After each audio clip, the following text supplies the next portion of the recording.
remember laying there and thinking, what's going on? And then he hurt me. It hurt really bad. And it made my whole body jump. Last year, we brought you the story of David Farley, who was a family doctor in a small town in Oregon, and dozens of his patients had come forward to say that he abused them.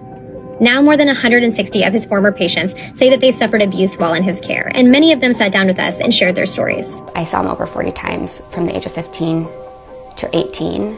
And in those 40 times, he was able to sexually abuse me multiple times a year. The length at which he would check or do pap smears was extremely long. He was penetrating me and giving me rectal exams. I just remember that he was just moving his finger a lot, and he just said, "Everything feels really good." And then he took his hand out and kept fondling my external genitalia. And I just remember being in my car after that appointment, just sobbing on the way home, because I didn't understand what was happening to me. A lot of these women met Farley through church. He was a well-respected leader in their local Mormon community at the Church of Jesus Christ of Latter-day Saints, and a lot of them say that he used that trust and respect to take advantage of them. I think I had 11 penetrative exams in 4 years, and I trust him, right?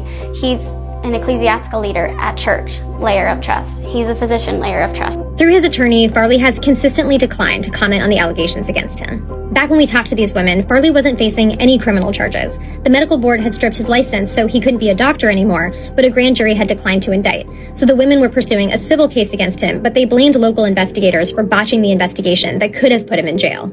But on Friday, there was a big new development. The state revealed that it had held a secret grand jury, which indicted him on 9 counts of felony sexual abuse and 2 related counts, all felonies. He turned himself in really early on Friday morning and was taken into custody. And later that day, he was arraigned on criminal charges for the first time.